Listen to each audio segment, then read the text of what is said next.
Good afternoon and welcome to Titan Talk. Hey guys, thanks for joining us today. Today I have myself, Captain Coop, and I have two guests today because Mr. McFarland decided to take PTO because, you know, we all need a rest every now and then. So I have Lieutenant Roberts with me, the fantastic and great. And then, of course, we have our special guest because Roberts is only so special. We love him anyway, though. That's what my mommy tells me. We have our special guest with us today who does a fantastic job with us, has been with us for I want to say 6 or 7 years now. 7? Fantastic. 7 years now. Will be 8. Oh, yeah, that's right. Today, and it is Miss Gina Peterson. So thank you for joining us today, Miss Peterson. Round of applause for everybody. Standing ovation. Thank you for having me. So today, we are going to talk a little bit about Miss Peterson. She has recently been given a Lifesaver Award. She had a very hectic, very Dangerous. I would say dangerous. Absolutely. After reading the report, I was trying to think of a really good word because I think dangerous is Volatile? It's a good volatile. There you go. A real volatile situation going on. She did a fantastic job in. It was her and her lieutenant that were involved in this. Unfortunately, he can't be here today with us. We were going to drag him on too, and he was real happy with that idea. But he had an appointment he had to keep, so he got lucky. He's not here. So, but she did a fantastic job during this, and during this she was awarded the Lifesaver Award for her efforts. And she did a fantastic job. It was phenomenal. So we wanted to bring her on and have her talk a little bit about it. We want to thank everybody for joining us today. Dylan, I see it. Brian, you almost had him. He beat you by like a tenth of a second on the first comment. Billy, thanks for joining us. Beatty, good to see you as well. Skill issue. Should have been sooner. So, Gina, walk us through a little bit. We have the report for the incident and everything. The call came out, and obviously, like we talked earlier, but we want to talk a little bit about the event itself. So the call came out. You heard it through, I believe it was the client's radio, correct? Yep. And that was from Lieutenant Thompson, correct? Calling for assistance? So the original call came from the bus driver himself calling for assistance because there was a fight breaking out on the bus. And then Lieutenant Thompson responded. He was the first to respond. Mm-hmm. He was the quickest, the closest. And then after he responded, he comes over his own radio and he states that there was a gun and a knife involved. He needs secondaries. He needs as many people as he can. And so, of course, we're all swarming, right, trying to get there as quick as we could. Officer Buckman arrived first, went on foot pursuit of the individual who stabbed the victim. So if you don't, real quick, let's kind of backtrack a little bit. So the incident itself, very hectic, very volatile, what was going on? What was the initial call for service? Just for a fight on the bus. Okay. There were two or three individuals on the bus, starting to fight, arguing back and forth, refusing to get off the bus. And so the operator called for security and a road supervisor to come and handle and break up the fight. Yeah. Help get these people off the bus, get the fight broken up, get them going their own ways. And then it was when Lieutenant Thompson arrived that he realized that it was a more dangerous situation than initially reported. And so more of us showed up. Fantastic. Not fantastic for that, but fantastic that you guys responded the way you did and multiple people got out to assist. So that's awesome that we were able to get there quickly and provide as much help as necessary for that situation because it was extremely hectic. Reading the report, just I don't think it does justice for what went on, what happened, and how you guys handled it. So when you get there, Lieutenant Thompson's already handling a part of a situation. Walk me through what you arrived to. Walk me through that. So when I arrived, the individual who stabbed the victim has already left the scene, and I approached Thompson, asked what he needs assistance with. He tells me the guy that he's with currently is the victim, the one that got stabbed. Mm-hmm. He hasn't seen a stabbed wound yet, so we're trying to figure out what's going on. This guy is in all kinds of emotions going on. Right. He's angry. He is probably a little bit scared.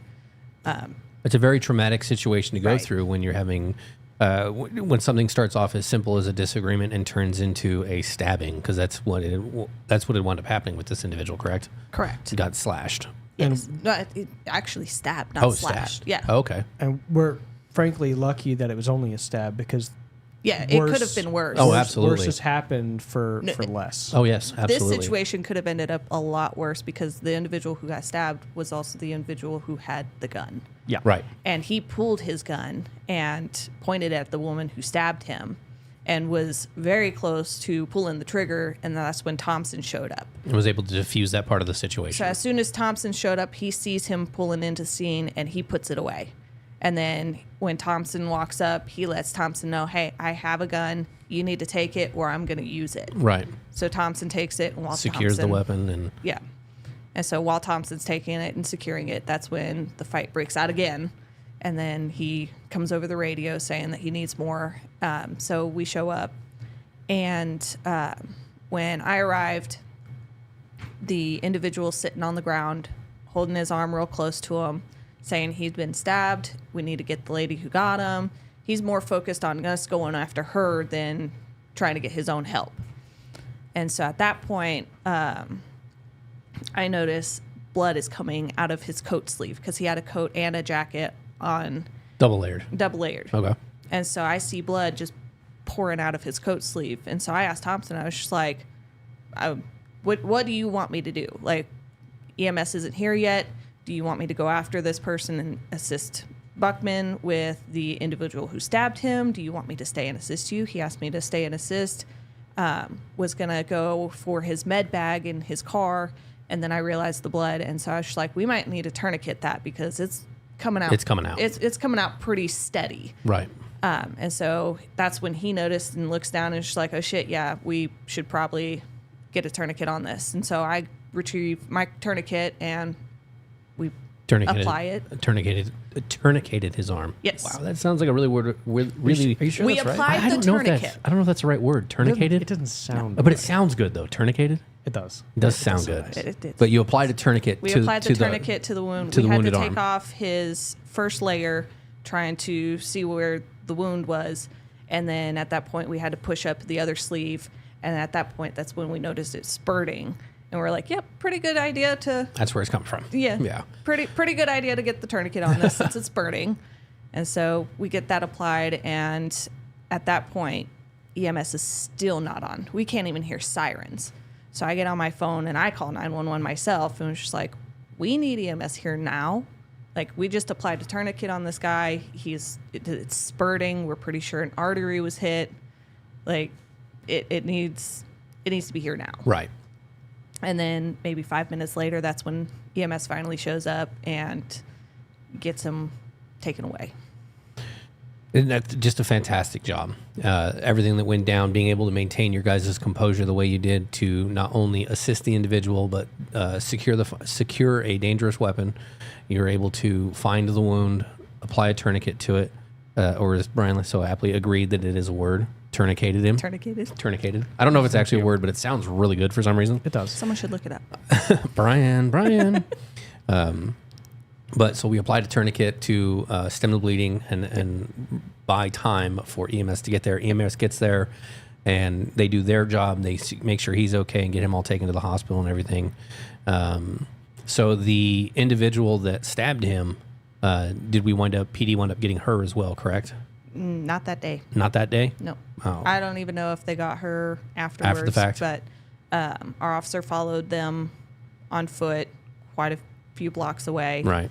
Watches her go into a home, tells PD what house she walks into. They do a knock. They do their thing. Obviously, they don't answer, so they're not going to did what they could. And, yeah. So we did what we could on our end to get them the information they needed. They did what they could on their side. So hopefully everything got resolved on that note. Hopefully everything there was done fantastically. It was a phenomenal job while you guys were there. So congratulations again on that. Thanks. Something that I think was and might still be overlooked. The start, it's only a minor note, but I think it's incredibly important to point out, is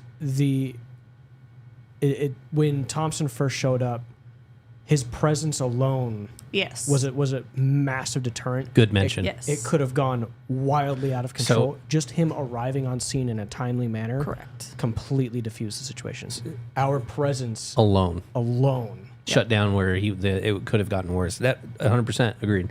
It's a something that's not detailed as much as you would think, and so pointing that out, where the arrival of a supervisor who looks the part, knows the part, arrives with that presence, is able to deter that and bring that de-escalation down just by arriving on scene. Yep, that's amazing. That itself is outstanding work. Right. And I also think it applies to some version of respect that the individuals that ride the buses, that see us every day, know that what we do is we're there to help. We're not there to cause make things worse. We're there to assist and help. I think it also has to do some level of respect where they know that when we're there, we're going to be fair to everybody and we're there for the facts. We're not there to make things worse. And so that level of respect as well applies to it. Yep. So, it just reading the report for the first time when I first read it, I was caught completely off guard by it. I did not expect it to go the way it went. Did not expect the craziness of it. So the fact that you guys were able to maintain your composure during the whole thing, I give you guys a round of applause, more than I think I should.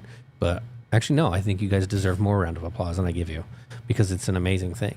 Being able to arrive on that and keep everyone with a level head, cool, collected, and maintain that resolve through the whole thing is just fantastic. The majority of the population would have panicked in that situation. Yep. And I feel like it was a really good time frame that we were able to get the tourniquet on, because soon after we got the tourniquet on, he lost consciousness. And so... Any longer could have been worse. Yeah. Yep. At that point, also with us being there, because he had fallen back onto his back, and then he started making choking noises. And so because we were already working on the tourniquet, we were already actively engaged in him, we were able to quickly see that and able to put him in a recovery position on his side so he wasn't choking on himself while being passed out, while bleeding out from a stab wound on his arm. Absolutely. So kind of going back a little bit, not going back, but looking back at the situation, what kind of reflections would you say for the experience? What's something that you would recommend to other officers or other people looking at security or looking into law enforcement? What are some things because of this incident that you would recommend to them that would help them in the field? Oh, for sure, making sure you're updated on your first aid and safety, ensuring that you have the proper utensils, the tools. If we didn't have a tourniquet on us, because it's not enforced to have a tourniquet on as part of our uniform. Right. But because we encounter those kinds of situations relatively often enough that almost all of us who work on this contract have a tourniquet on us. And we're seeing that more and more with our patrol officers and some of our higher end clients, where you run into a lot of activity where that's a possibility, whether it be noise complaints that turn into domestic violence or things like that. There's our officers are starting to notice that association, and they're starting to carry the tools that are more adept to dealing with that kind of a nature. I don't think I've seen a patrol officer recently that doesn't have a tourniquet or have an extra one in their bag, in the duty bag, and that seeing that association and knowing that, hey, this might be something I want to carry going forward because this is something we've run into, is fantastic. Yep. So getting to know your post and understanding the intricacies of it and getting the tools that are applicable to that post, fantastic. Yep. And with that, I'm relatively new to the contract, so I'm still learning every single day. After that incident, I usually have an admin pouch on my vest.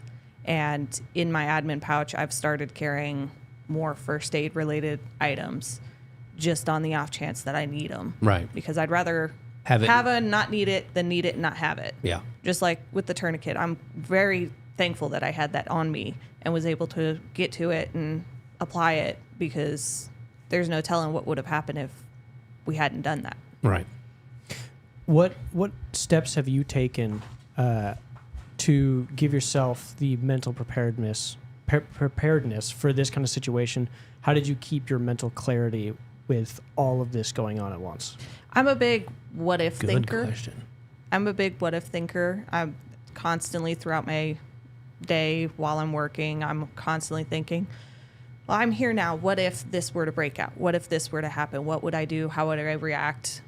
What kind of things can happen? And we see a lot of wild things. We've seen fights. We've seen indecent exposure. We've seen all kinds of stuff.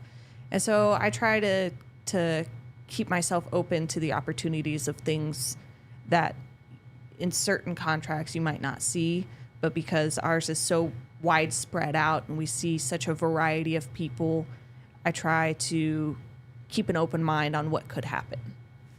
That way I can try and make sure I'm mentally prepared and hopefully physically prepared to handle those situations. Absolutely. There's going to be times, we talked about this in a past podcast recently, be prepared for the unexpected. You never know what you're going to run into day to day when it comes to what we do. Some days are going to be fantastic. Nothing's going to go wrong. Everything's going to be great. And then other days, 5 minutes into your shift, there's going to be a call for service, and it's going to be something like this. Being able to think about that, and that's a fantastic idea, is sitting there and when you're not on a call or when you're not busy, when you have that moment, or even at home is an even better place to do it as well, is to sit there and think, what if? You can what if any scenario you want. Oh, for sure. And you can either what if a scenario you've already been in, what if I would have done it this way? What if I would have done it differently here? What if I would have said this or done this? And you can what if everything you can, but you can really get some good experience and some good forethought on those scenarios when you what if yourself at home. What if I run into this? How would I handle myself? What are the things that I should be looking for? And one of the things that a supervisor used to tell me is create a mental list of items of a checklist. And I do that with everything: client contacts, officer contacts. I think of a little, okay, what am I talking about? What are we doing contact here for? I used to do it for the podcast, but it got so to the point where I had to print a little sheet because the mental checklist wasn't doing it anymore because we were talking about so much and we were, expanding. And so those little checklists like that for something, it's an amazing tool, being able to sit there and go, okay, this is the scenario I've run into. What are the basics that I need to get done? Make sure everybody's okay. Do I need to check for medical attention? Have we notified PD? Is EMS on the way? Getting those things like that out of the way is fantastic. And what ifing yourself is, I think, the best way to do it. Yep.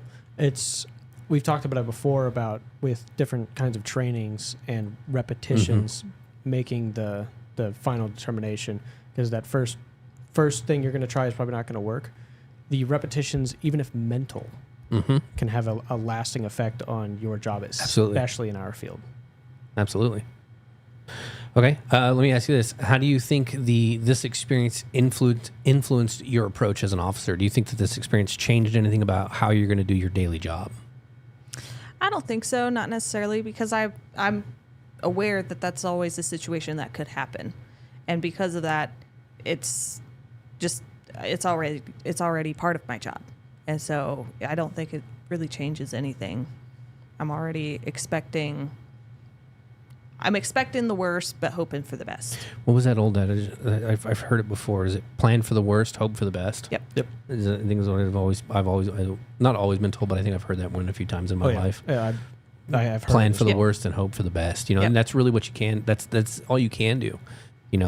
When you get your bag ready for work every day, do I have all the tools? Do I have my tourniquets? Do I have my handcuffs? Do I have this? Do I have that? Do I have my pens, my paper, my notepads? Do I have extras?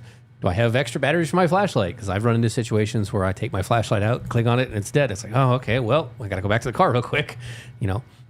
Are you prepared, or at least as prepared as you can make yourself? Because even the little things can throw you off. I've had officers ask me for day shift stuff. They're like, why do I need a flashlight? It's the middle of the day. Well, if you're in an office building or the case may be. If you're inside a building and the power goes out. Exactly. How are you going to see? Don't have all of the lighting sources that you need. And even though it's day and we have windows here, you could still miss something. So having that flashlight is still good. Exactly. Stairwells. And so making yourself as prepared as you can is probably the best way in doing that stuff. A similar saying to expect the worst but hope for the best. Chief Leon likes to say, trust but verify. Exactly. Yep. I think it's the exact same mental process. Mm-hmm. Absolutely. How about you, chat? You guys have any questions you'd like us to ask Miss Peterson about her experience? You guys throw them in chat. We'll throw them to her. Let's see. So you used a tourniquet for that. What would you say was your first experience with a tourniquet? What gave you the kind of the knowledge and understanding that that would be something that you might need? Well, I don't know if you remember, but once upon a time I did attempt for the military. No. Don't remember that at all. No. Well, so while I was in basic training, we did learn those kinds of things. We did learn some first aid for certain situations, sucking chest wounds, all that kind of stuff, applying pressure with gauze and all that. And so even though we didn't train with actual tourniquets, we were trained on how to do it out in the field if we didn't have what was needed, ripping up a shirt, using a piece of cloth, some sticks to tighten it down. It still gives me the basic knowledge and the know-how. And so because of that, I was able to revert to that and utilize past training. Fantastic. Robert?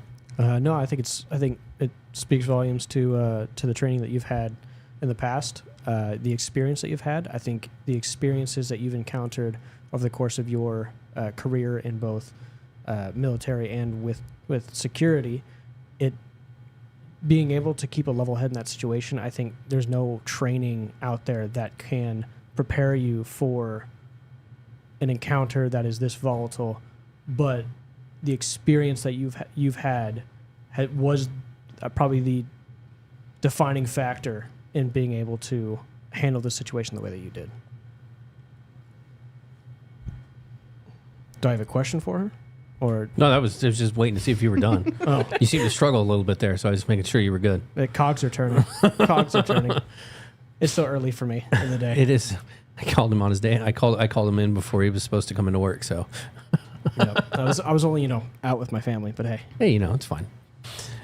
So fantastic. You guys did an amazing job. I don't think that there's enough that I can say to relay that enough. You guys did an amazing job with the incident. You guys handled everything fantastically. I don't think there's enough. I really don't. The lifesaver award that you received is something that I think it's a good gesture and it's a fantastic thing. But that incident alone was just so overwhelming and so volatile. Being able to handle that, I just don't think there's enough words to say thank you and fantastic job. Yeah. You did a fantastic job with it. So it's one of those situations where you can never do enough. Yeah. So even if the person themselves came and thanked us for saving their life, that'd be great. But making sure we had that training is the best. And what's funny about it, when we look back at incidents like this, none of us, at least none that I've ever spoken to that do this for a career like so far that all of us have, none of us do it for the thanks. None of us do it or anything like that. We do it because we want to make sure that we're keeping the public safe. We want to help people. We want people who are in those situations to know that there are others there that are going to help them no matter what. And so even though I can give you all the thanks in the world, and I wholeheartedly believe the person who was involved in this can come and thank you as well, I don't think it'd make a difference. It wouldn't change your opinion on it, wouldn't change my opinion on it.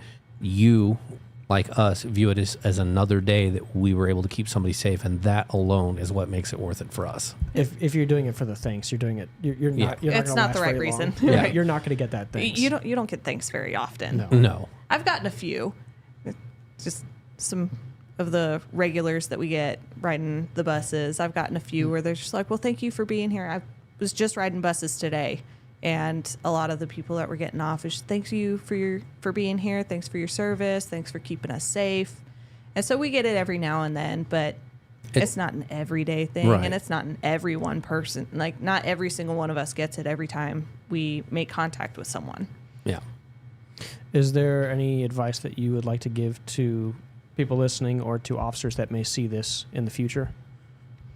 Yeah, pretty much the only advice that I have is to just make sure you're as prepared as you can be.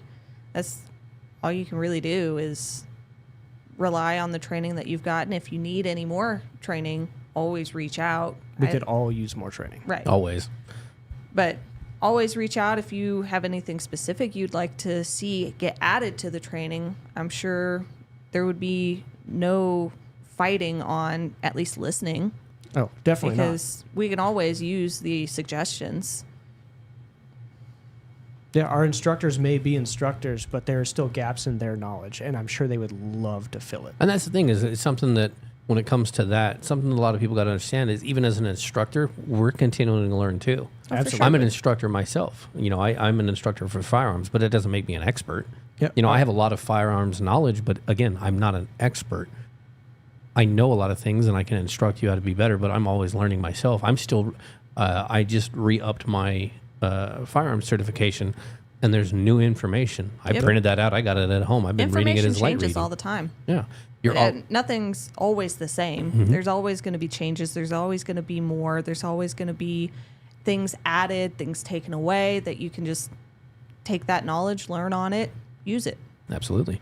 Buckman has a comment here. I think you'd like it. He says, Gina is top tier officer. Yeah. And thank you, Mr. Buckman, for that.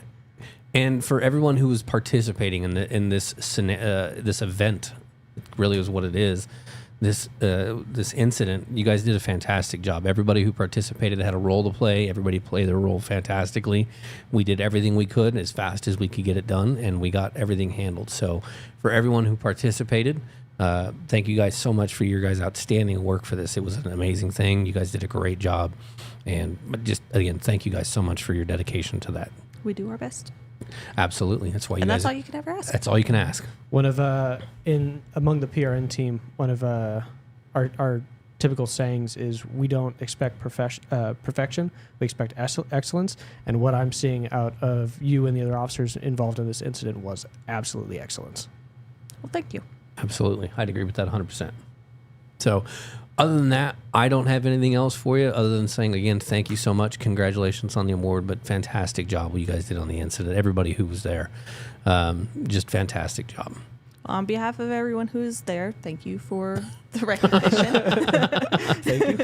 Thank you. You can give Lieutenant Thompson a hard time for deciding to have his stuff and not being here with us because we wanted to drag him along. I for sure will. I feel like you made me do this all by myself. When I brought it to his attention, I was like, hey, when you guys got the awards, I was like, hey, I want to bring you guys in on the podcast and I want to talk about the incident. He looks at me and he gets this look on his eyes. He was like, I don't want to. I was like, no, I'm not asking. Like, I'm telling you, you're going to be here. Right. And he goes, okay. He goes, well, I'll let Gina know.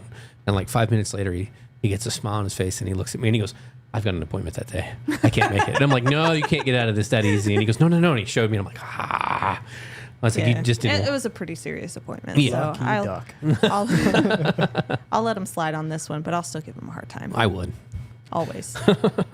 But other than that, just again, thank you so much and congratulations and fantastic job. We'll jump over to the weather real quick so we can get you guys back to your days and then get ready to enjoy your weekends. So what we're looking at for weather for this weekend, Saturday 57, mostly cloudy, Sunday 63, mostly sunny. Monday 70, Tuesday 72, Wednesday 69, Thursday 68, Friday 74 and Saturday 76 with it looks like rain at the end of the week next week. So be prepared for that. Fun. It can be worse. It could be snow. I like the rain. If it snowed at this point in the year, I might as well go back to Wisconsin. It's happened before. It has happened before. There's been times where it's snowed in May. Yeah. It's happened. I remember my first winter here, it snowed, and I'm from the desert, so we don't get snow very often. We get snow, but I mean, it's not like a half inch. It's like a half inch, and then like the city shuts down. Yeah. Everybody's like, I don't know what to do. And I'm like, okay, cool, whatever. And then my first winter here, it was like 6 inches of snow with a half-inch sheet of ice underneath. I couldn't move my car. I pushed my car in the parking lot of my apartment complex. No joke. I was like, I got to get my car to this, so I dug it out. It wouldn't. The tires just kept spinning. Mm-hmm. So I legit just put it in neutral, pulled the e-brake off, and pushed it out of the parking spot. And I was like, I don't know if this is going to work or if it's a good idea, but we're going to do it. I would love to see young Coop's face seeing snow for the first time. Let's see. The very first snow I saw, I think I was 6 in New Mexico. And it was like a half inch. And I legit was just looking outside, and I was like, what the heck is going on? Because from the desert. Yeah. Used to. I grew up around snow. When I see snow, I go, yeah, it's snow. When my kid's gonna see snow, it's snow. No. I would love to see like a teenager's first experience with snow. Oh, I've seen it. It's funny. It is so funny. Yeah, my first interaction, I think I was 6 or 7, and it was like a half inch. My favorite interaction we had. So we get rain. Same thing. Rain in New Mexico. It comes. We get it, but the ground usually absorbs everything. Mm-hmm. We had a real bad rain. I'm trying to think. I think it was 16 I think it was 16. And it was probably the worst rain I've ever seen in New Mexico. It was a torrential downpour to us. And it's like a normal Tuesday here from when it rains here. Like that storm that we just had, it was just rain was sideways, and it was like that typhoon. Dude, it was that New Mexico would close the city. The Albuquerque would be shut down. But so we are so unprepared for rain. Our roads aren't set up for it. We don't have like here you've got the grooves in the road and stuff like that. We don't have that there. But we do have one thing set up because we get when it rains on the mountains, and we get a flood from the mountains will come down. Like a mudslide or no, like water. And so in the middle of the city, we have water ducts, and they're like 3 stories tall because when it floods, it floods. And so we had this torrential downpour, and I'd seen it like 10 foot in there before, maybe 12. We had this super bad torrential downpour, and I mean, it was a 32 feet tall, top of the arroyo, just rushing down. It was one of those ones you're driving on the highway, and it's right there next to you in the middle, and you're just like, that's a lot of water. You're just like, man. I want. I was going to say one of those intrusive thought moments, like, let's go die. Well, we watched a car on the highway. It had flooded up on the side of the highway too, because again, the highways aren't set up for it. Nothing is, and so there was probably 2-3 feet of water in the ditch right there on the right side. I watched a car that was pulled off because he didn't want to drive in the rain. You just watched the front of the car just get picked up, and it starts dragging the car down. And I'm like, oh, shit. Bye, have a good time. Like, don't park there. There's a lot of water. Have a nice float. So it was one of the, but it's just a torrential downpour to us is like a normal rain session here. And always so comes back to prepared. Dude, it was funny though. The first time I moved here with that first winter and then the first rainstorm, I was watching it come down, and I was just like, is this normal? And one of the people that was with me was like, yeah, no, this is every year, dude. And I was like, oh, okay, well, explains why everything's green. There's water. Yeah. Speaking of water. Oh, you want to do that now? Hydration. We're going to let you guys get back to it. We appreciate you guys so much. Without you guys in the field, we wouldn't be able to do this stuff. So thank you again for everything you do. Gina, thank you for joining us. Thanks, and again, congratulations and phenomenal job. Thank you. So we'll let you guys get back to enjoying your weekend. Remember, hydration is key. Hydration is the day before, not the day of. Thanks, guys. Enjoy your weekend.